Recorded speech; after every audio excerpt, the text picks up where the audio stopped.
Emerson's famous 1841 essay, Self-Reliance, meditated on the virtues of listening to your inner self, and not... You can have self-reliance, but you need revolutionary self-reliance. You see, there's this guy in Korea named Kim Il-sung. He wrote about this. That's the kind of self-reliance people should look to emulate. During 1800s, writers like Henry David Thoreau and Ralph Waldo Emerson... Settlers, literally. espoused the philosophy of transcendentalism. Transcendentalism at the expense of indigenous people's culture, land, and lives. Means the idea of the spirit transcending matter. In the hands of Emerson, transcendentalism focuses on the individual and the great potential. Individualism.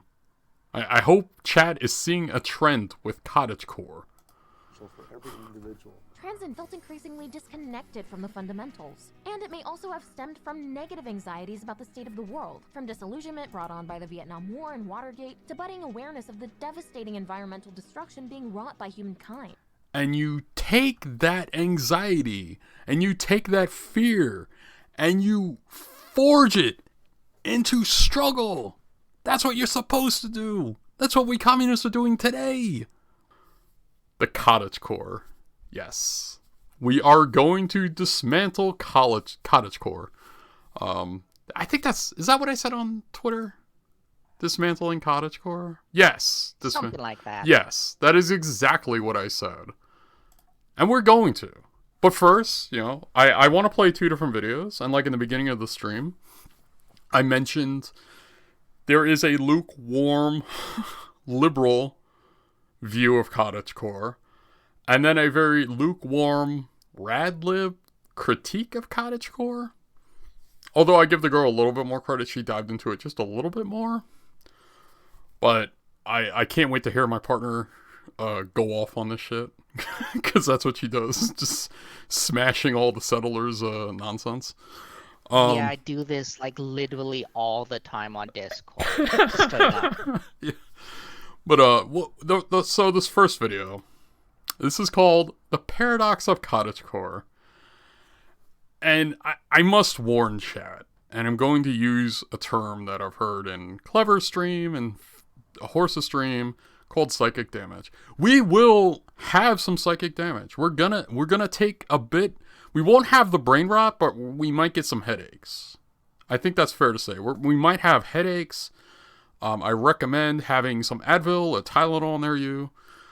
Because I suffered yesterday watching a lot of CottageCore to try to see, hey, am I just coming at this a little too harsh? Am I misunderstanding something? And no, it turns out I wasn't. I wasn't misunderstanding anything.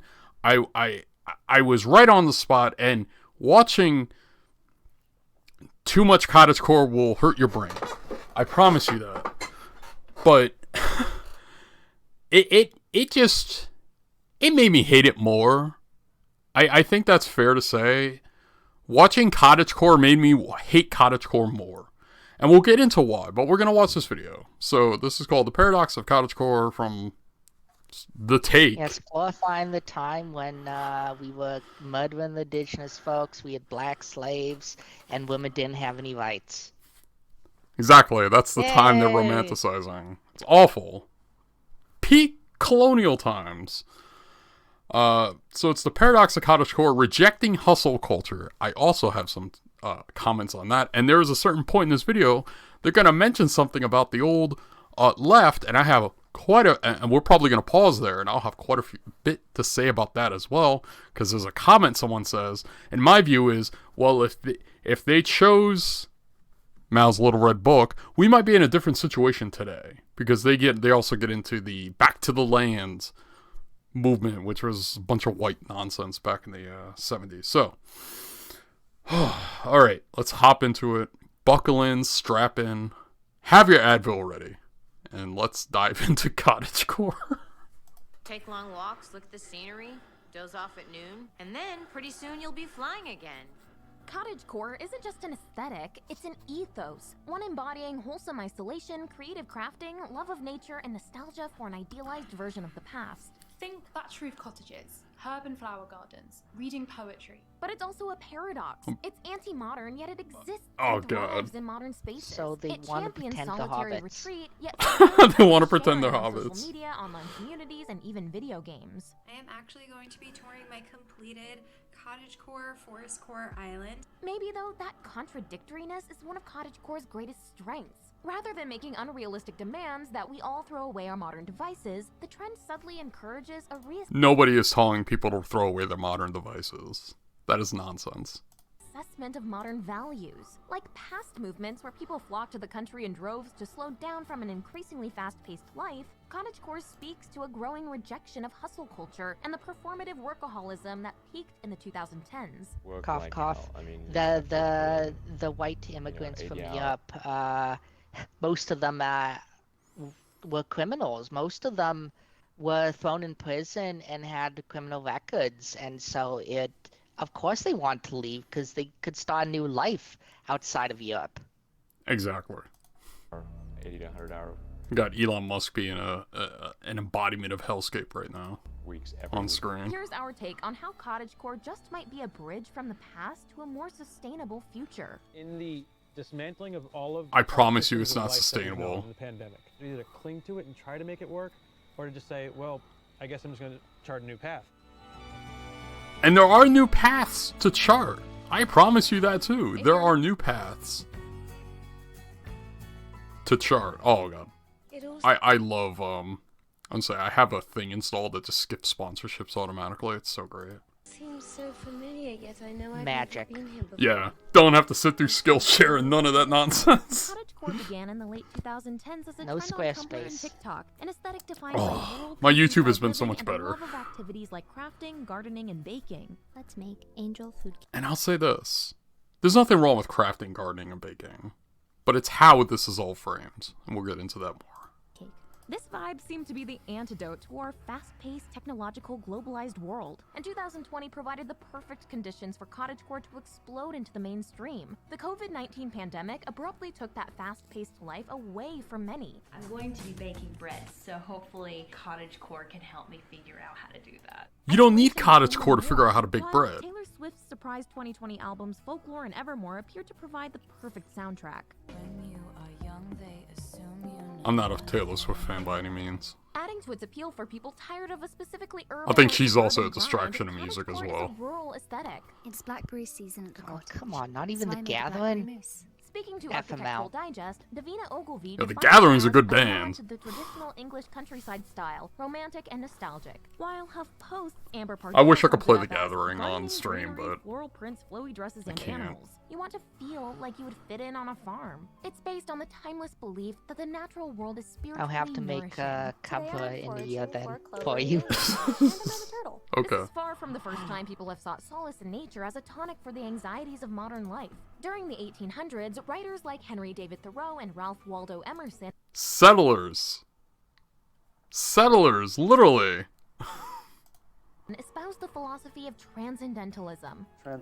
Transcendentalism at the expense of indigenous people's culture, land, and lives. Means the idea of the spirit transcending matter. In the hands of Emerson, transcendentalism focuses on the individual and the great potential Individualism. I hope chat is seeing a trend with CottageCore.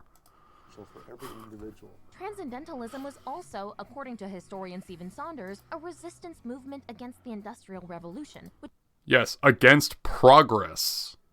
I'm not saying the Industrial Revolution was perfect, but there are pros of it. It was also a rising of worker consciousness. introduced a life of complexity, endless monotonous toil, the ugliness of factories, Without it, we wouldn't have Karl Marx. and the defilement of nature by urbanization. Thoreau famously spent 2 years living in a small log cabin by Walden Pond, eating wild food and meditating while writing Walden. I went to the woods because I wanted to live deliberately. I wanted to live deep and suck out all the marrow of life. Transcendentalism was about experiencing God through nature. I need solitude, Thoreau wrote. I have come forth to this hill at sunset to see the forms of the mountains in the horizon, to behold and commune with something grander than man. But you're wrong if you think that the joy of life comes principally from human relationships. God's placed it all around us. It's in everything. Emerson's famous 1841 essay, Self-Reliance, meditated on the virtues of listening to your inner self, and not You can have self-reliance, but you need revolutionary self-reliance. You see, there's this guy in Korea named Kim Il-sung. He wrote about this. That's the kind of self-reliance people should look to emulate. Worrying about what others think. Quote, trust thyself. Every heart vibrates to that iron string. Essentially, Emerson tells us, look inward and you'll find everything you need. 우리 농장은 필요한 걸 다 땅에서 얻어내면 돼. In the 20th century, aspects of the transcendentalist philosophy re-emerged. This is what I was mentioning with the Back to the Land movement they cover, which is something I want to get into in a deeper dive some point when I decide to ever cover your like late 60s, early 70s leftists and people who abandoned revolutionary struggle because they, they got to a point they only cared about themselves. No, I have so much to say about that time period. Oh, I bet you do, and I'll have you on for it. In the 1960s and 70s, up to 1 million Americans left cities behind in search of a more sustainable country life. If we have lived in this country away from the major urban centers, we've seen the process, the gradual destruction Goddamn of hippies. the natural systems around us. While it overlapped with the greater counterculture movement, Back to the Land was more specifically a desire I'll say this, hippies and the counterculture movement were a psyop.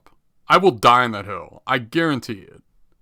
to get back. Oh, into I'm in the absolute was a reaction agreement. to suburban or Also, with them being extremely colonial and against indigenous movements that were advocated for similar things. Yeah. It was a way to smash indigenous movements and revolutionary movements. I wonder if they're going to talk about the headbutting. They definitely weren't very helpful, that's for sure. Exactly.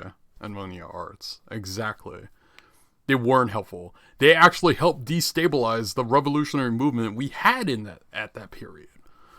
And I was going to say, I wonder, let's guess, will they cover how these types of people, the Back to the Land types, the white settlers saying, we're going back to the land because, city's bad, progress bad. Will they cover on how these types also clashed with the American Indian movement? Yes, go start a commune on stolen land without talking to the indigenous nations. Great plan. Yeah. Well, communes are probably how our current image of the Western left began. Yep. lifestyles that felt increasingly disconnected from the fundamentals. And it may also have stemmed from negative anxieties about the state of the world, from disillusionment brought on by the Vietnam War and Watergate, to budding awareness of the devastating environmental destruction being wrought by humankind. And you take that anxiety, and you take that fear, and you forge it into struggle. That's what you're supposed to do. That's what we communists are doing today. We know the planet's on fire. We know, we're on the brink of a fucking world war. But we're not going to alter, well, at least I hope, I know some of us here are definitely disciplined, but I hope no one within my circles decides, well, I'm just going to go build a commune in the fucking woods. No. We fight. We organize. We educate. We mobilize. That's how you deal with these threats. You don't tuck your tail between your legs and be like, well, I'm living off the land now. Oh my God. All these young kids then who had sort of been radicalized and were sort of anti-free market, anti-capitalism, kept on marching. Except instead of holding up Chairman Mao's little red book. That's the problem. Here's one of the points I want to drive home. Let's play that segment again. Negative anxieties about the state of the world, from Or that disillusionment part, brought on by rather. the Vietnam War and Watergate, to budding awareness of the devastating environmental destruction being wrought by humankind. All these young kids then who had sort of been radicalized and were sort of anti-free market, anti-capitalism, kept on marching. Except instead of holding up Chairman Mao's little red book, they were holding up Rachel Carson's little green book. And that's one of the major problems. Now, I'm not going to dive too much into that time period, because I want to save that for another stream. But regardless what one thinks of Maoism, and trust me, there's plenty from an ideological standpoint, especially within the West, and Maoism. There's just things that don't match up. But regardless what one thinks of it, I promise you, if these students kept marching on, and they kept with the communist theory, and they read Chairman Mao and possibly other theory, and stayed radical and stayed true to revolutionary struggle, I promise you we'd have a different world today. I promise that. I absolutely promise that we'd be in a different world today. The problem is they got de-radicalized by the freaking hippie movement and counterculture movement, and then they picked up liberal bullshit like the Little Green Book. That's the freaking problem. And what is happening today? The same fucking thing is happening today. We have kids that want to... We have youth, I should say. We have youth that demands a better world. But they're being misled. They're being misdirected. And it's infuriating. And we'll get into that a little more as we go on in the video. But there's step one on why we're in the situation we are today. People gave up on their revolutionary struggle, and they instead embraced an individualist mindset, tucked their cowardly tails between their legs, and ran off in the woods to live in a commune. Exactly. Anti-capitalism isn't enough. You can't just be like, well, I'm anti-capitalist. Well, you got to be anti-capitalist. You have to be anti-imperialist. You have to be anti-colonialist. And you got to be a communist. Yes, and it's not enough to just be against something. You have to be for something, or you have no goal. Exactly. And you have to do that magic thing. Get involved in whatever capacity someone could do. You know, not everyone could be a frontline communist guerrilla picking up a rifle and, like, you know, storming the palaces, theoretically. But you have to do what you can within your area with who you can and do it, you know. And I've heard Clever say in the past, you know, like, if you're not in an area with any sort of things going on, then move to an area where it is, if you're able to move. You know, it's a whole thing. But you have to be a number of things. And within the context of the West, or, you know, if you want to call it Turtle Islands, as much as people want to talk about revolution, well, the reality is we're not going to have revolution until land back and decolonization happens. Right. When that happens, then we could talk about revolution. Then we could wage revolution. But we can't wage it on stolen lands. That's a contradiction in itself, and that will lead to nothing good. But let's get back to the video here. It's telling that some of the most popular television series reflecting the time's back to the land ethos, like The Waltons and Little House on the Prairie, are influences on CottageCore, especially in the related trend of PrairieCore. PrairieCore. Don't even get me started on the subsets. Of constant comfort to all of us during those difficult Depression years. It's a beauty. What kind of knife do you use to carve her? No knives. Chisels. In the 2010s, many of the same conditions that drove these past movements can be seen kicking into overdrive between growing understanding that climate change No, is they could becoming live an in some of existential these ways crisis, if they just move back to Europe. Exactly. And rise and grind. Not gonna lie, this idealization is bland as hell. Exactly. There's better things to try to strive for in life than this nonsense. Why farm when you could be cyborg?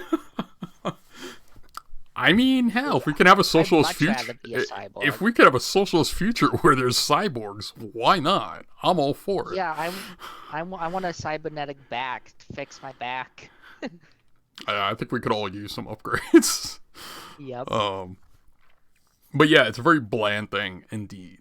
Obsessive work culture driving burnout. Also, I want World Health tentacle Organization arms. recently added burnout. And that's the thing. And like my partner mentioned just now, like, if white people want this, they can go back to Europe.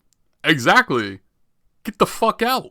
Leave. If you're not gonna like do what you can to help decolonization and land back and indigenous liberation efforts in any way you can, get on a boat and go. Just leave. Or you're gonna be asked to leave. It's one of the two. To its classification of diseases as, quote, an occupational phenomenon. The stage was set for the forced collective isolation of the COVID-19 pandemic to accelerate the rise of CottageCore. As the coronavirus pandemic unfolds, it feels like everyone is baking bread. As the world grows bigger and scarier, it makes sense that we're witnessing a resurgence of this nostalgic pursuit of a back-to-basics escape. We choose the nature, so to live here. I don't want a back to basics escape. I want to imagine a better world and fight for that better world. That's what people should be using their energy for. Instead of playing fairy tale in the woods or in your backyard, fight for a better world. Organize, get involved, do something. If you can't do anything, try to, hell, if you have some money, give it to orgs that are doing that. Whether it's mutual aid groups, whether it's great organizations like the Red Nation. Do something. Jesus Christ, instead of playing fucking farmer in your backyard. We are trying to solve a problem ourselves. And on a deeper level, like predecessors, CottageCore challenges the assumed narrative that all forward progress is good.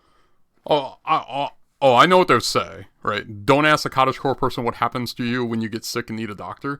They'll tell you to, like, go pick berries or something, smear it in the wound. I don't know. Here, drink this dandelion tea, friends. It'll cheer you right up. And to our personal well-being.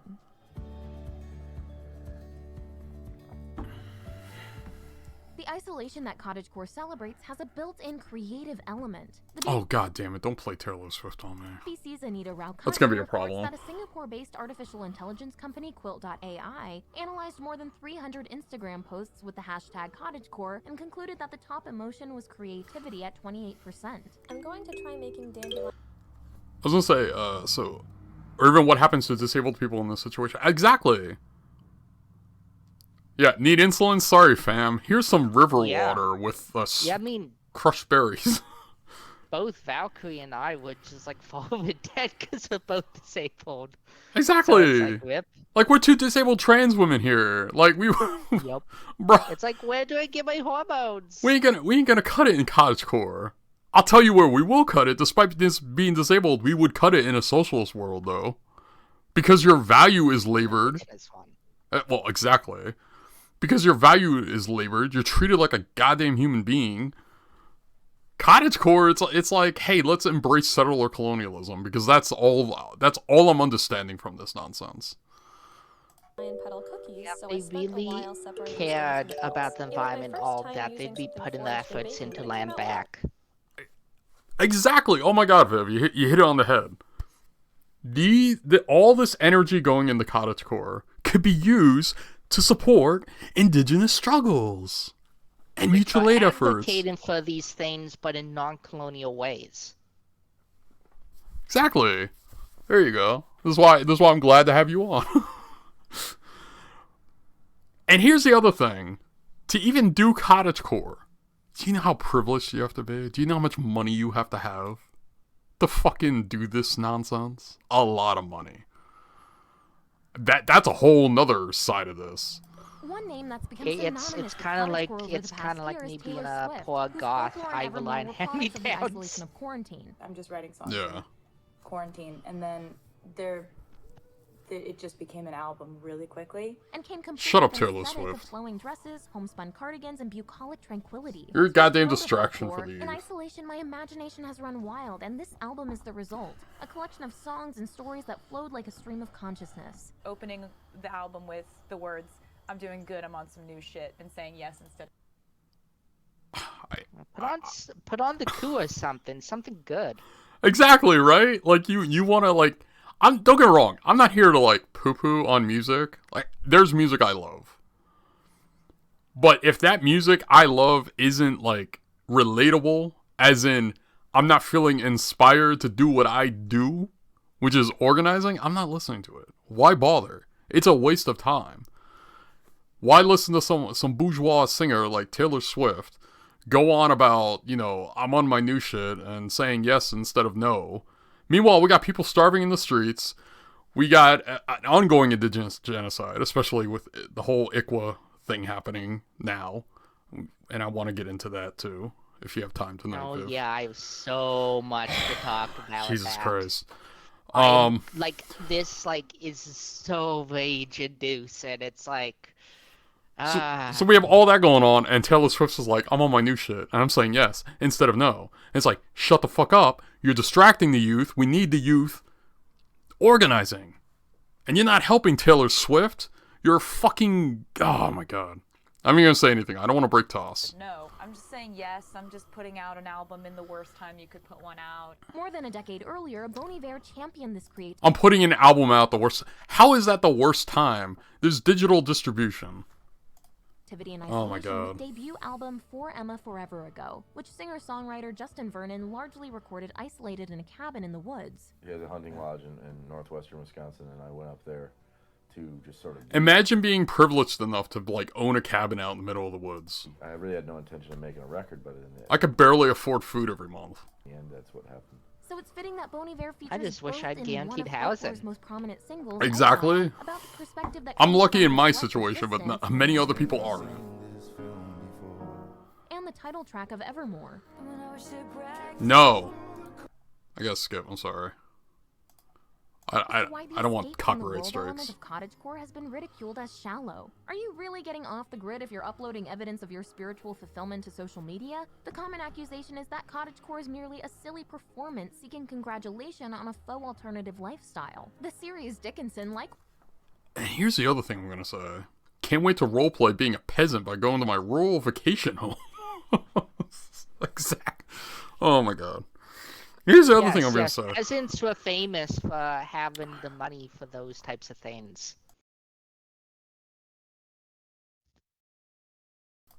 Excuse me, I had to mute for a moment.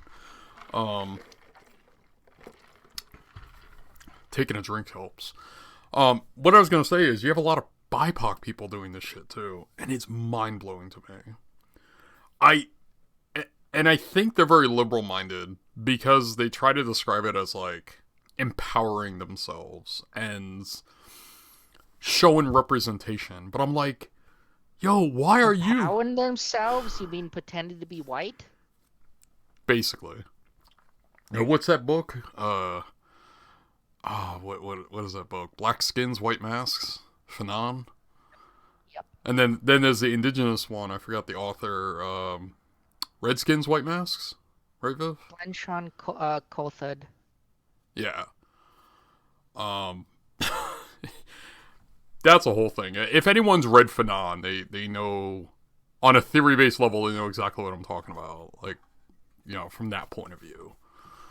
What's happening with cottagecore and BIPOC people today. Wise takes aim at cottagecore granddaddy Henry David Thoreau by joking that he was his time's equivalent of a phony hipster. The people may be there, but I have no use for them. Right, except for when your mom does your laundry. While it's clearly exaggerated for laughs, The pond is full of people. They're everywhere. You say that in your book. it's true that Thoreau wasn't quite the hermit in the woods he's remembered as. As W. Barksdale Maynard writes, Thoreau's intention was not to inhabit a wilderness, but to find wildness in a suburban setting less than 30 minutes walk from Concord Village in a landscape heavily used for human purposes. I'm his sister. I live just down Your home is far away, and you must return there now. What's most interesting about Seems like the most unfunny movie imaginable. cottagecore is that it doesn't fight this contradiction. Cottagecore doesn't advocate ditching our Wi-Fi routers. Instead, it embraces technology as a tool to allow like-minded people to connect over their shared values and offer each other new ideas. The great thing about online aesthetics and kind of the... How about we So the trend driven by content creators. Okay. Yeah. How about we offer each other new ideas on theory and help synthesize new theory? Or do like what Comrade Clevername says, build new culture. Why not that? That sounds like a good idea. And I'm going to be stealing that from her because it's a good thing to tell people. Build new culture, right?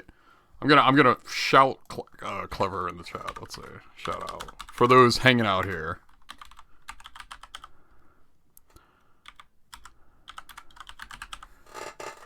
Let's see, make sure I spelled that Well, right. I was gonna save this till later, but since it's relevant, it definitely seems like one of those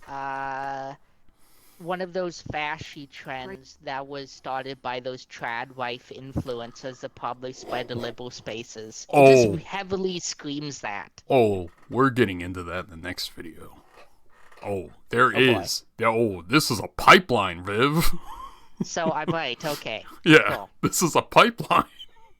Yep.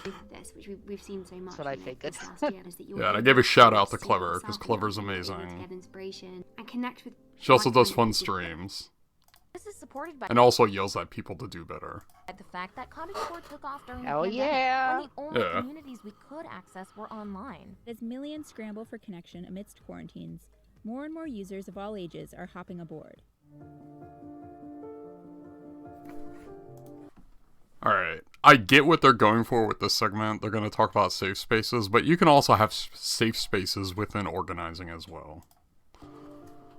So of course when I look up Google images of the cottagecore aesthetic, it's mostly white people participating in the aesthetic. So that's where I come in. Another common criticism of cottagecore has been that it's an exclusive space, built from cultural references that are white and heteronormative. Yes, Heritage movies that's and exactly TV what it dramas in is. which marginalized communities are absent. Mr. Bingley, how do you like my ribbons for your ball? Very beautiful. Its influences are mostly stories focused on the lives of wealthy white people, who are never asked to interrogate their privilege. You have to pull the weeds up to give the flowers room. The Back to the Landers of the 60s and 70s were also dismissed as a bunch of entitled rich kids. And as Dickinson's send-up of Thoreau gets at, it's long been a luxury to be able to escape modern pressures and go back to nature. Our dad owns a pencil factory. Yes, you are brave to make such a long journey into the wilderness. But perhaps surprisingly, cottagecore is appealing to members of marginalized communities who are looking to engage with the aesthetic And here we go. I hear someone screaming in the distance. It is my cat. Yes, Loki. Oh my gosh. I see even your cat is saying meow. Yeah. I think Frantz Fanon has possessed my cat and is now yelling at the very, hearing the very words I'm saying regarding this. a way that helps empower them. I have had so many black Maoist cat. reach out to me and thank me because they're Yeah. finally seeing themselves. My cat's communist fluid. Maoist one day, ML the next, anarcho-communist another. Especially lesbian women have found a home in the cozy world of cottagecore, reclaiming rural spaces which may have previously felt threatened. Bruh. Has anyone... I have this question for chat. Has anyone tried to buy strawberries lately? Anyone? They're expensive. So imagine being able to go to the grocery store and buy strawberries. Fresh strawberries. Frozen's different. Like, that's cheaper. But that's apparently another thing with cottagecore. They love their strawberries and berries. Threatening. It allows them to imagine a space without homophobia, fear, and judgment that doesn't feel like a banishment, but instead a specifically curated paradise. Speaking to ID, one queer... Sounds like organizing spaces I'm in. It could be a safe space that's inclusive, and you're not there for judgment or fear. You don't have to worry about that. You might have to self-crit, if you have some weird take and you're going against party line or something, or you're, I don't know, misunderstanding theory, but you're not, like, judged. People aren't there to hurt you. People are there to better you, to have you so you have a better understanding. Some of the, like... Yes, Loki? Oh, I know. Yes. I know, can you believe it? We're talking about cottagecore. she's just staring at me. What was I saying? Oh my god, I lost track. Safe spaces. You can have that in an organizing space. Especially if you're with other comrades who maybe are LGBT or neurodivergent or different backgrounds, but you're all on the same page.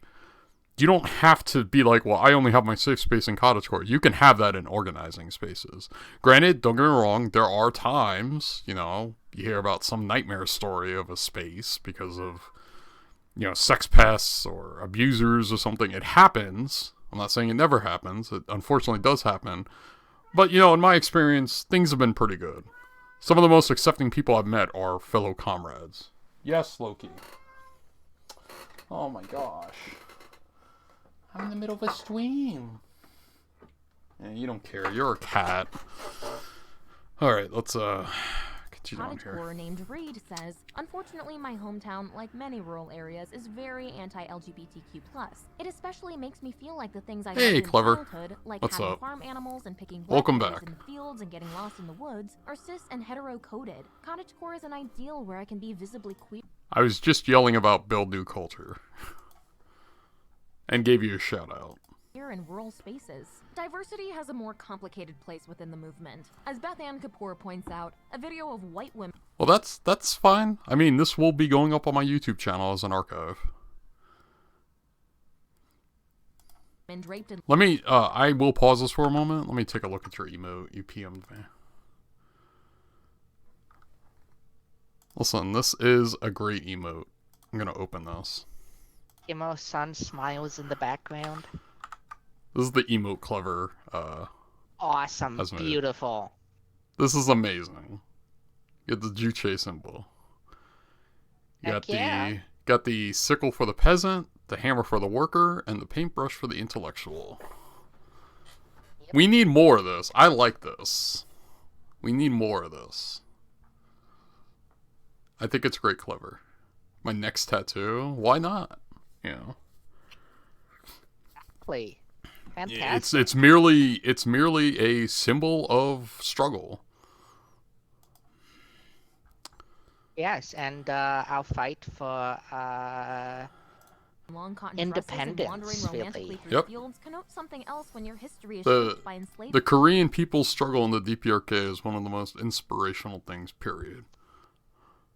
A lot, and that's not discounting other struggles, obviously Vietnamese struggle and so on and so forth, Chinese struggle, but it's inspiring because they've never crumbled, as in they never changed much about what they set out to do, despite all the blood, despite all the sanctions, blockades, and terror that the West has waged against the DPRK. Saying they had it rough is an understatement. The famine caused by sanctions and so on and so forth, they stuck to their guns and they just kept going, and they're still going.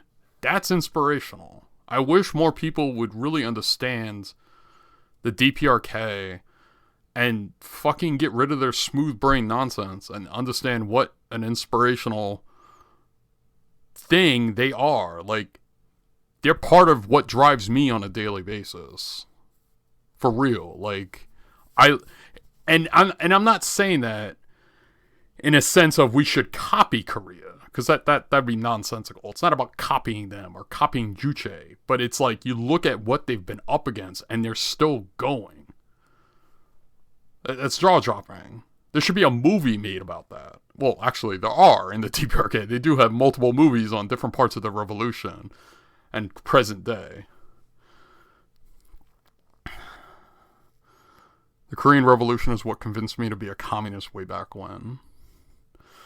Democracy was better than technocracy and liberalism they lived at. The reason it was the forgotten war because America took such a huge loss with it. Well, yeah, and the Koreans never surrendered. It was America that cut that deal. Because despite bombing them into the Stone Age, the comrades in Korea were kicking Americans' ass on the ground. Bomb them into the Stone Age, and America still suffered massive losses. It's almost like they had such a fighting spirit, there was no army on the planet that could ever compete. Period. Well, yeah, I mean, the DPRK, back during the war at the time, that was an indigenous struggle against colonial oppressors, just straight up. Absolutely. Absolutely. It's also like, if you support decolonization and land back in any sense, the Vietnamese, all these struggles, Vietnamese struggles, Chinese struggles, DPRK, so on and so forth, they're nothing but inspirational. You know, now being in the belly of the beast, we have quite a lot of obstacles in front of us. But we should look to them and say, that is my inspiration to do better in my daily life and organize better. And just in every sense of the matter. Like, literally on my wall, I have a picture of Xi Jinping and a picture of W.E.B. Du Bois. That's my daily inspiration. And whenever I can get printer ink, I'll probably expand that. But I wake up in the morning, that's what I see. I plan on putting Angela Davis up there and probably Kim Il-sung as well. or both Kims, you know, the ones that have passed. But that's like something I recommend to comrades. I had a comrade in my club ask, like, why are you so charismatic? Why are you so enthusiastic? Why are you, like, how do you get this way, right? Because they're new to this whole thing. And I told them what I did. I said I printed up a picture of Xi Jinping and W.E.B. Du Bois, and I put them on my wall.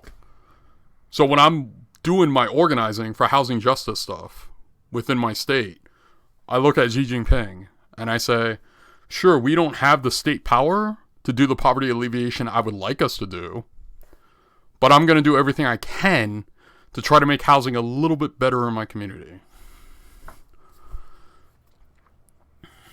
Or mutual aid efforts, which we're currently trying to get some of those off the ground, and that's an uphill battle. Luckily, there are some existing groups doing it, and we plan on linking up with them.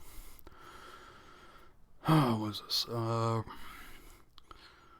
Productive forces sure do be going. Mine's just an empty room with a dangling light bulb with a painting of Dang. Oh, there you go. You know. It's if that's what inspires you, then, you know, whether it's a picture of Rosa Luxemburg, a picture of Marx, like whatever it is that you look at and it just clicks with you. If you're like a disciplined anarchist, maybe it's Kryptokin. Maybe that's what inspires you, right? And I say discipline, and what I mean by disciplined anarchists is obviously people who aren't anarchist nihilists, because I'm not getting into that, but that's a whole nother mess. That's what the anarchists are dealing with. Us MLs are dealing with the fucking PATSOC bullshit, which I've fucking had it up to here with. Because I'm in the Communist Party, and Jesus Christ. I can't get into details, but that shit is, it is something. Well, let's get back in the video. And exploitation. Where are you going without your showing the night air fix to set in? And how come you didn't ask them gentlemen to stay for supper? You ain't got no more manners than a steel hand. And writer Eunice Jean notes that frilly dresses and bright flowers are symbolic of an era built upon white supremacist ideology that glamorizes pastoral and settler living, i.e. a reminder of the antebellum South. The South sinking to its knees. It'll never rise again. The cause of living in the past is dying right in front of us. Still, diverse voices are breaking through this inherent whiteness. Baking? I bake all the time. Reading? I'm an avid reader. Picnics? I do love a good picnic. I hope the things she is reading is revolutionary theory. I hope she is reading W.E.B. Du Bois and Huey P. Newton and Bobby Seale and Frantz Fanon. I hope that's what she's reading. And Kwame Ture. Am I a CottageCore girl?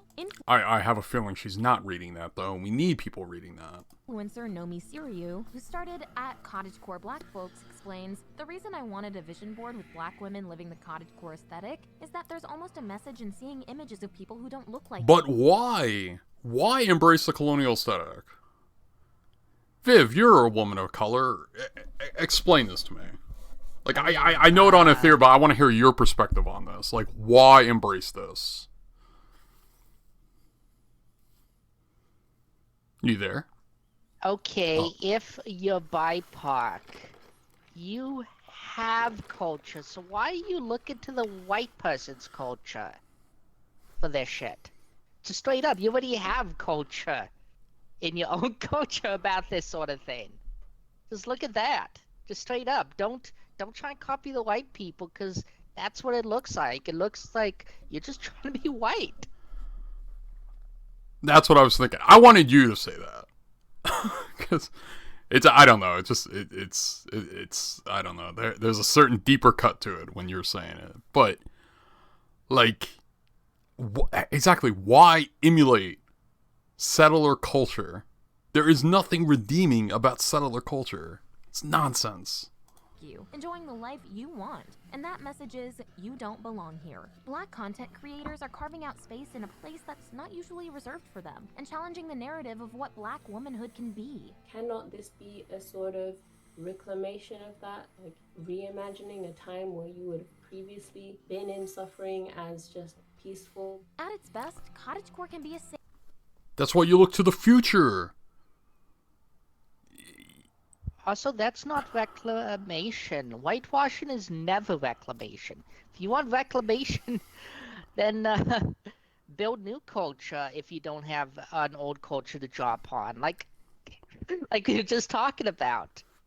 I'm gonna play a Kwame Ture video after this one. A short video. If I can find it. Safe space in which to express a marginalized identity away from what society thinks that identity should look like. On the other hand, cottagecore's semi-fictional performative nature risks reducing it to a passing entertainment trend that fades away as post-pandemic life gets back to normal. To disprove the accusations of We are not back to normal. This is completely unrelated. I am tired of people saying we're back to normal. We're not. We're still in a pandemic. I still wear a goddamn mask when I go out. I have to. I'm immunocompromised. But everyone else isn't. And I hate it. The Canadian government just gave an emergency warning because they're extremely worried about the flu on top of the COVID thing. Because hospitals were already at their limit because of COVID, even still. And now the flu on top of that is even worse than previous years because, well, people haven't been getting their flu vaccines. Oh, God. Yeah, I'm just, that's a separate thing. I'm just sick and tired of people saying we're back to normal. It's like we're not. So we have an epidemic on top of a pandemic here. For individuals to temporarily forget their capitalist discontent. CottageCore testifies to... If you have capitalist discontent, there's this guy. The U.S. Congress is trying to end the pandemic emergency, backed by at least 9 Dems, of course. It pisses me off to no end. Hey, Burger King. What's up? You're from the RSVG server. That's my Discord, by the way. Well, I should say it's another comrades. I should also say it's a comrades Discord, but, you know, I try to promote it. That's part of, like, when my support thing pops up. Definitely one of my favorite places to be. Just because straight up, it's exactly what we're talking about. It's a chill safe place. Space. Like, yeah. we don't... Yeah, we just play games and talk about stuff, and it's... Well, we spread if theory. anything bigoted happens, I know I'm allowed to speak up. Well, that doesn't happen in there. The people... That was another space. Oddly enough, that was another space. We had some pat socks we had to deal with. Believe it or not, not even a party-related Discord or anything like that. They somehow got in there, and we had to take care of that. So I think they're just everywhere. They're like this infestation that won't go away. But I was gonna say, like, we do cool shit in there, like, shit posts, spread memes, play games, chat, spread theory. We got Shane from, Juche Lessons, hangs out in there too. Great stuff like that, yeah. It's just a fun place to hang out. But, yeah, let's get back into this. Let's see. Desire to have a more direct connection between what we make. RSVG is a fun server, to though. recover certain aspects of life that have been lost with all our... I also promote it because we already have a mod team in place, so I don't have to worry about it. In the wake of a globe-altering pandemic, CottageCore's values if you want do to seem play have a games greater with a chance bunch being of commies, incorporated that's into where you go. mainstream life. The exhaustion To be fair, I'm in a few felt as servers. a Like, I'm in whole Clever wide server, I'm in world Horses raises server, questions about Rob how Rousseau to spend our server, time in a post-pandemic RSVG. world. Would we all be happier I and know more you're trying to get productive your if we server had more back time off the for ground, ourselves? Viv, and it's like Some pretty good but servers. The lack of a computer means I can put no energy or effort into it. True. As Jenny Odell writes in How to Do Yeah, Nothing, that is a tough thing to do if you can't, like, logic which thrives on take care of things myopia from that and point. dissatisfaction, They need there may to... indeed be something dangerous about something as I was gonna say, a completely side thing, you know, Viv mentioning she doesn't have a computer. They really need to, like, implement Discord properly into Xbox, as well as streaming tools into Xbox. I'm sure the Xbox would be capable of handling overlays and all that stuff. I've never heard of CottageCore before, but I feel like this could be said of a lot of cultural niches these days. It's awful. It is awful. We have another video coming up that we're going to cover on this, and I think I'm going to try to find the Kwame Ture video after this one. It's awful stuff. It's embracing settler colonialism. That's really what it is. moving laterally toward each other. We might just find that everything we wanted is already here. You need to understand nature to appreciate the great, great things that have been created. We spend so much of our life walking around, looking with never seeing. More than ever, the urgent need to address climate change demands a widespread shift towards sustainability and No, we're only going to be able to address climate change. We're only going to be able to address climate change with revolutionary struggle. And that's a struggle for socialism. Land back, yep. Land back, decolonization, socialism. That's the only way we're going to address climate change. We're not going to address climate change by going green. There's also a great book written about that. It's called The Red Deal by the Red Nation. That's a book I recommend everyone to read. Maybe we'll look at it after the CottageCore nonsense. Not that, but that's... Socialism is the future. Yeah. But that's something we'll save, for a deep dive into that, we'll save that for another stream. Because there's a lot to cover when you talk about the Red Deal. Oh no, I went back. Okay, let me go. best, CottageCore can be a safe space in which to... In nature, too. There we go. CottageCore has adopted that My bad. mantra. Now, maybe it's Accidentally went all the way back to the beginning. Exactly, don't lump Bob Ross in there. Bob Ross is a wholesome guy. Leave him alone. Don't put him in CottageCore. This is The Take on your favorite movies, shows, and culture. Thank you. Yeah, the take is awful. So that was CottageCore. And we have another one we're going to cover. And this is the one I said has a little bit better critique, but is still not great. Because it goes into the pipeline of far-right nonsense. But let me see if I can find that Kwame Ture video. Kwame Ture...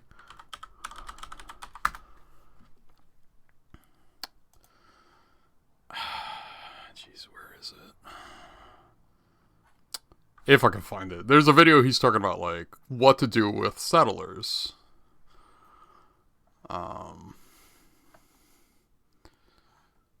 Damn. Hold on, let me scroll up. I'll try to look for it, but I'm not sure if I'll find it. I kind of wish I held on to it. But Kwame Ture is also always has some sort of takes about this. Let's see. Castro and Cuba, no. Where is it? Oh. Settler colonialism. It's 8 seconds. Alright, this is how we deal with settler colonialism.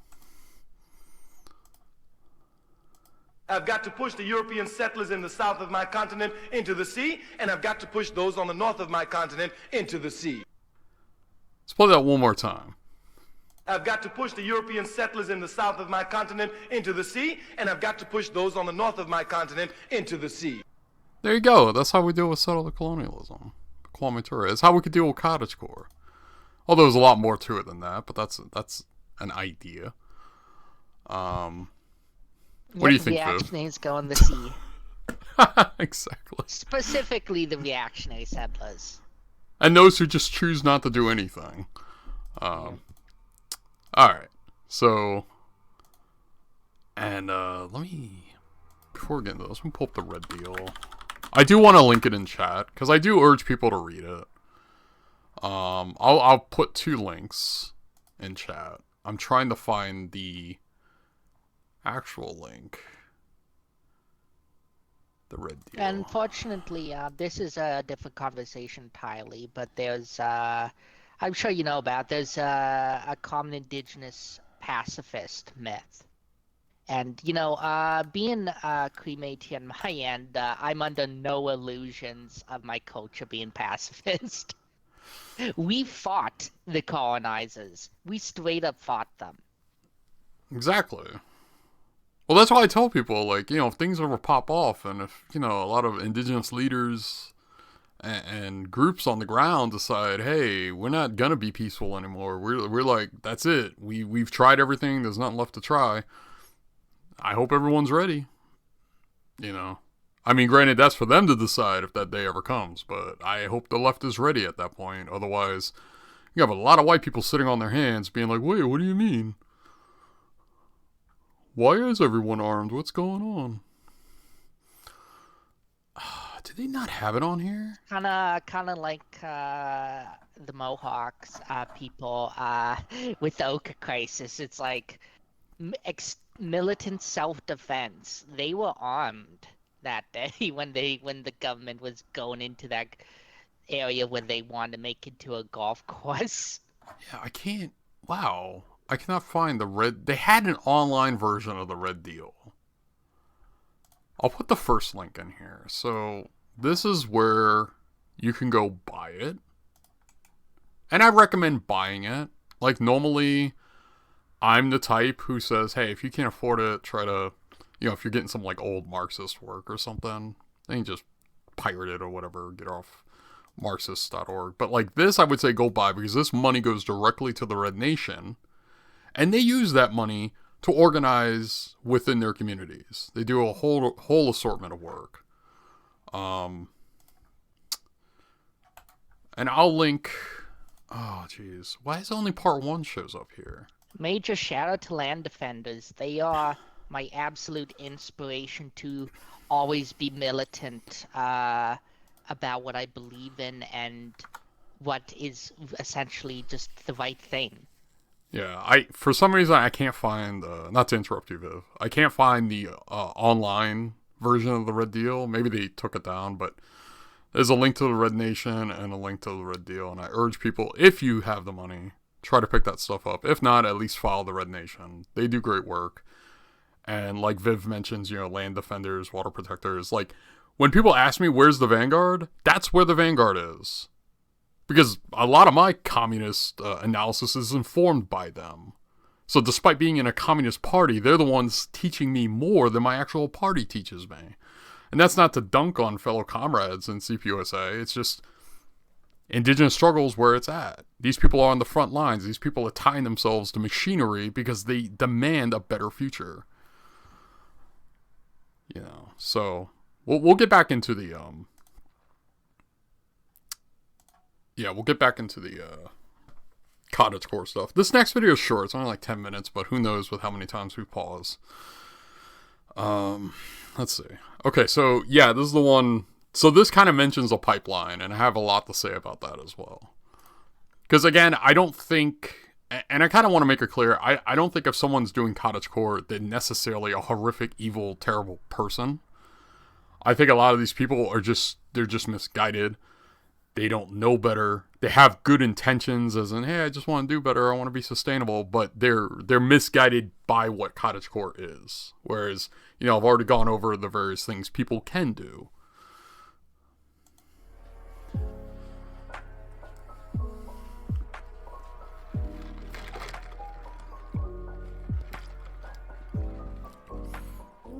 My name's Alice, and welcome back to my channel. Today we're digging deep into an aesthetic that has been around for quite some time, but gained a lot of popularity. And before we really dive into with this video, this is the only person I found on YouTube with any sort of hint of critique of CottageCore. Literally. And it's sad. Well, until my stream goes up there as an archive, which I'm going to try to make this whole CottageCore segment its own thing, so. Popularity in the past year on social media. It's all about country life, simple living, producing your own food using traditional farming methods, but also flower dresses, picnics and goats. While this aesthetic is taken on by progressive people, inclusive people, for some people cottage life means very different things. That's what we're going to talk about today. Why is cottagecore so popular? It's a convergence of many different things, one of them being the pandemic and the lockdowns that came with it. Every time there's been a spike in cases, there's a spike in cottagecore right along with it. Trapped at home, people developed a better appreciation of small things like cooking, baking, just walking outside. Cottagecore became a way to virtually escape something that is physically inescapable. Redecorating a bedroom, creating a new wardrobe. You know what I did during the pandemic? I did a lot of reading. A lot of reading. I did deep dives into theory during the pandemic. That's how I spent my time in the pandemic. I can't imagine spending your time in the pandemic doing CottageCore. I know you did some deep dives into theory too, Viv. And cozy. Yet the rise of cottagecore started way before the pandemic.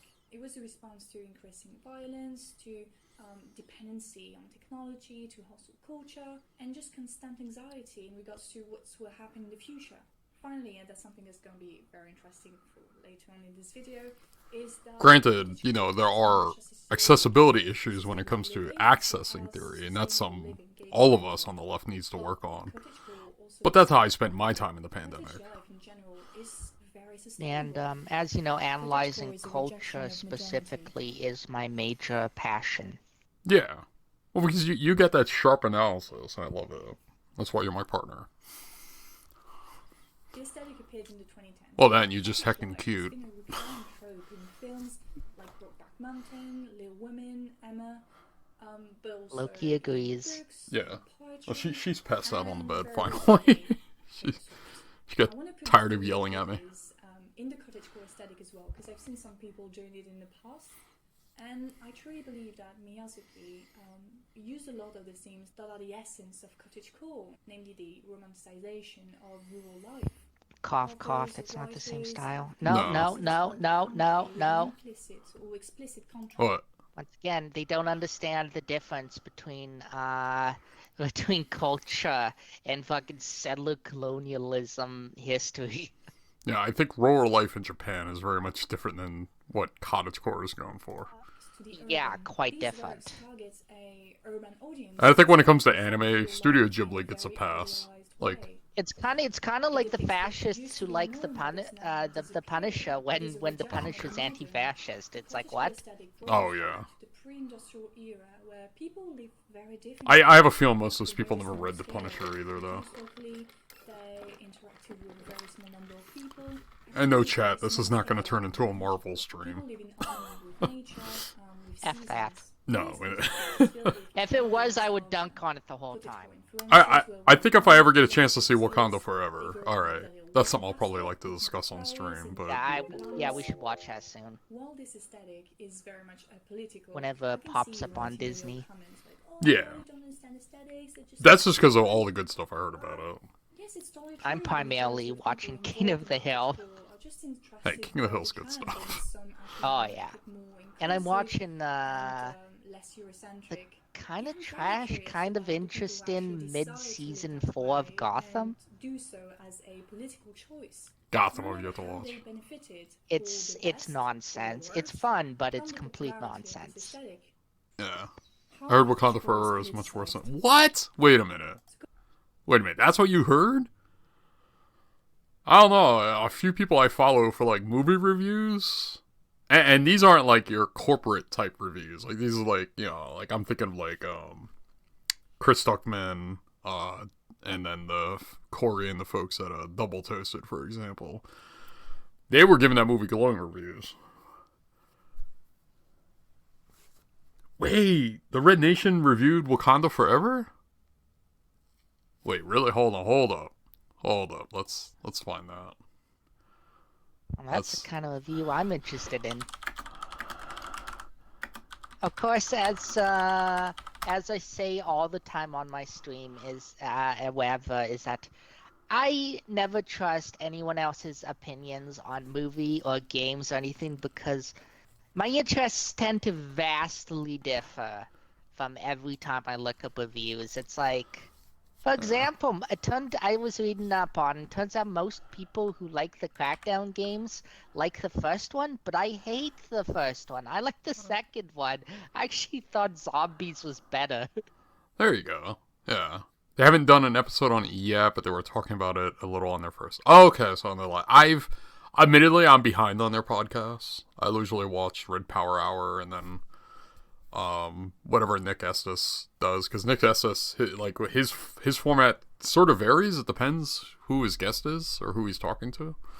But yeah, I'm kind of, admittedly, I'm behind, so I didn't hear that. So I would be interested, actually, like, if they do a full episode on it, I'll be interested in what they have to say.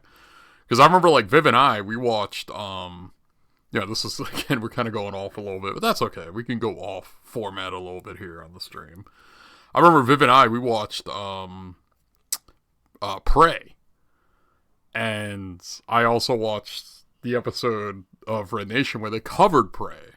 And not only that, I've watched, like, a whole bunch of other people I follow, like, online, cover it. And they did a great job with it, you know. Has anyone, just a quick question for chat, has anyone seen Prey? The prequel, I guess you could say, to Predator. Nobody? Yes, no, maybe? Yeah, I won't spoil anything, but I mean, there were some minor historical inaccuracies in regards to culture, but for the most part, it was fantastic. Just absolutely great. Oh yeah, definitely. It was fun to, you know, minor combat spoiler. A bunch of white dudes get murdered while the indigenous woman's like, yeah. So it's pretty cool. Oh yeah, no, Burger King has a point. I said, to be fair, the only thing I didn't like about Black Panther was them doing Killmonger pretty dirty and allying him with the CIA in the end. That's kind of par of the course. Yeah, don't get me wrong. FD Signifier also has a video that just came out on Black Panther, which is on my eventually to watch list, as in when I have time, because it's an hour and 40 minutes. So it's not something we're going to watch on stream. Panther's only one I'm going to watch, because I've still boycotted the vast majority of Marvel. I only watch, like, Spider-Man and, like, yeah, Panther. Well, yeah, Marvel's getting pretty bad. Yeah, they're getting more openly politically fascist. Yeah, with their Zionist superhero. Jesus Christ. Yep. Named after a massacre, apparently. Oh. Yep, extremely colonial. Yeah. Associated with anti-capitalism, anti-globalization. I'd have to catch up on the Red Nation podcast. For context, the last Red Nation podcast I watched was they were covering horror movies, and that was very interesting. Yet I want to add another anti to the list of antis, and it's anti-big government. Moving away from cities also means... No, don't be anti-big government. See... The first Alien movie is a masterpiece. Absolutely. Third one's awful. Hot takes of Valkyrie and Viv. I was gonna say, there's nothing wrong with big government. See, in a communist country, or a socialist country, or countries working towards socialism, like China, they have a big government. But look at what they do for the people. I hate... This is the other thing, CottageCore. This liberal streak of, we hate big government. I want my individualism. And having my individualism means I'm anti-capitalist somehow. Moving away from governing authorities. The words free and self always appear in CottageCore videos when they explain you why they chose this lifestyle. For example, the Cottage Fairy on YouTube explained that she recently quit her job to live a more simple life in the countryside. How privileged must one be to quit their job and just go live in the countryside? Like, yep, I just quit my job, I'm living in the countryside. Like, this is like an underlying issue with this whole thing. I know we've beaten this horse to death, but really, this is like an underlying issue. Chat has to suffer with me. I suffered to make this segment. So, you suffer with me. And Viv didn't have to look at any of this. I saved Viv from all the horrors of CottageCore like that yesterday. Yeah, I pretty much show up just to give hot takes. Exactly. What I was gonna say was the other thing about this whole like individualist thing. This is basically people advocating for an individualist mindset, which is a cancer in society. Individualism is why we're at where we're at. I mean, it's not the only reason. There's many. But it's one of the core things that goes along with capitalism and imperialism and colonialism. It's individualism. And that's why we have what we have. Because we're not a collective society here in the West. We're backwards. Everyone's smooth-brained Western, thinking for themselves. Not people here in chat, obviously. Like, everyone here in chat's cool. Yeah. Like, people within my circles, they're not that way.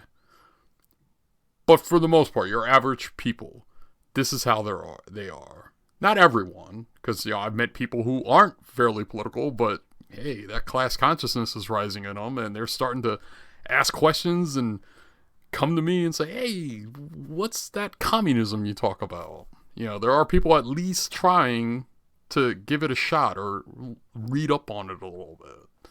Granted, those are extremely rare, but it's happening.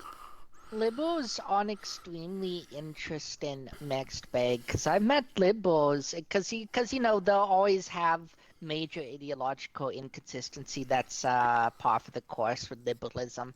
But it's always interesting, because sometimes when you ask them things or have a conversations about certain things, they are far more radical to the left than even communists I know.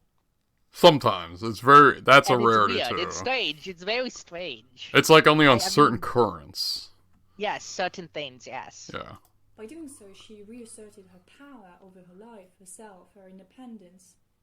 So CottageCore is both a... You can have power over yourself and be collectivist at the same time. To kind of become your own boss, something that is quite difficult to They're not mutually exclusive. Urban setting, but it still requires a certain financial stability and a certain amount of privilege to be able to fully take on the CottageCore life. It's sad she's the only one that mentioned this is all privilege. Since it's very much about figuring out by yourself, surviving by yourself, without much help from the government or just people in general. It's a very strange ANCAP sort of deal. Oh, absolutely. I think there is a string of ANCAP stuff within this too. Which led some to argue that it's also a liberation from men. Isabel Sloan wrote in the New York Times that CottageCore offers a vision of the world where yes, liberation as they have their rights taken away. There are women who go in a completely different direction. Now look at this page. It looks very CottageCore, doesn't it? Well, this is the Darling Academy, and Elena is what you now called a #TradWife. Oh boy. Here we go, friends. Here we go. We're getting on the TradWife train now. And now we're entering the pipeline segment of CottageCore. They need to care for their husband, for their kids. They're emphasizing the fact that being a traditional wife is a choice, and some even go as further as calling it a liberation. Going back to a traditional way of living is not about choice feminism is cancer. It's a reversal in time. Bourgeois white feminism, as Angela Davis pointed out. I'm over here for my indigenous revolutionary feminisms. Carrying on traditional nation-state values. TradWives tend to be very patriotic. Therefore, their colonizer cup. A nostalgic aesthetic is a way for them to get younger audiences that are interested in CottageCore and to get them to listen to what they have to say and potentially... I wonder if the folks on Mastodon on my instance would be appreciative of this segment. Probably not, because there are CottageCore people there too. The CottageCore aesthetic are good people who are conscious about the environment. Just direct me now, Dunk. Or just escapism. Probably. Oh, here we go. We're getting into the pipeline. All the way now. Dunk them like an oil and milk. That's been spreading faster in 2020. Guess why? It's the idea that our planet is overpopulating and that's what's causing climate change. That there simply isn't enough resources or energy to provide for our modern 21st century lies. needs. There are more than enough resources to provide for everybody. It's been proven to be false. Scientists have said we have enough resources for 14 billion people to live at a moderate level of modernization and comfort. Yeah, if 14 billion. If we overthrow capitalism, that'll be possible. Yes, absolutely. So we still have we only just hit 8 billion. We still have quite a bit to go. And when I say capitalism, that includes imperialism and colonialism, because that's the three heads of the same beast. Yourself, to your family, to your immediate environment. Like, we don't have to give up a lot of modern conveniences. We just have to give up the extremes. Yeah, like the exploitation of other nations for their resources. Exactly. We won't have the money or privilege to adapt to the issues generated by the climate crisis. Many of these will be immigrants, people of color, or just... Remove the profit motive. Given enough time, we could figure out safe ways to extract resources without causing climate issues. People really, the problem is no one wants to talk about that because there'd be no profit in doing so. here we reach the point. And then those resources obviously would be under fair conditions, not necessarily conditions of exploitation and imperialism or colonialism. We would have to prioritize one race over another. It's kind of like how Venezuela sells sells oil to China. That's not under any sort of exploitation circumstances. It's a mutually agreed thing between nations. Yes, trade and exploitation are not synonymous. Yeah. A time during which the only race was the worked race. So here's a comment from Daniel Savoy. She's replying to a tweet. Oh man, that was a blurry comment. A Democrat who worked with Barack Obama during his presidency. Duncan simply offered to start a conversation on whiteness, and that's what Daniel Savoy replied. About how beautiful it is, yes. Now here's her profile 2 years ago. There are little trees, there's a little sun. Oh boy. A few people in my chat might know what we're getting into. Now we're taking a turn into eco-fascism. A reference to Suna, a Norse goddess. And Probably where this started, to be honest. And fuck these people for using Norse culture in this shit. Stop. You don't understand it. Stop using it. Fuck off. And Savoy describes herself as vegan. Leave it alone. Yep, stop stealing indigenous culture when you don't respect or care about those values. Well, indigenous to Scandinavia. Yeah, exactly. Yeah. Which was the name of Evola's ideology that still inspires fascists today, and you get that extra outright for the win. Savoy was banned from Twitter 2 years ago, but now she's on Gab. And oh, she went to Gab, everybody. How surprising. So again, eco-fascists are very much a minority, but you know, it's just something to look out for in our communities, just to make sure that the cottagecore aesthetic remains something fun, positive, and inclusive. Okay. But I don't think it's a positive, fun, or inclusive thing. Like, in cottagecore, regardless, see, this is where she has, like, the bad take. Like, it's an okay thing. The reality is, as we've discussed ad nauseum, it's not. It's awful. And there's better things people could do with their time, like organizing, mobilizing, and educating, and learning, and fighting for a better world.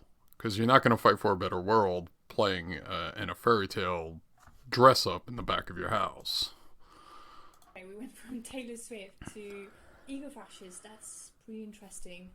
Imagine this. Here's like a small example. Imagine instead of spending money on cottagecore, all these people took the money they would have spent on cottagecore and they donated it to indigenous struggles. What a different world we would have. Oh my god. We might have been able to free Leonard Peltier by now. So that's it. If you have time, I'd really like to know how you discovered cottagecore and what does that actually mean for you. Otherwise, I would be extremely grateful if you could like, subscribe to this channel. It really helps me. And yeah, I'll see you next week. Salut! Alright.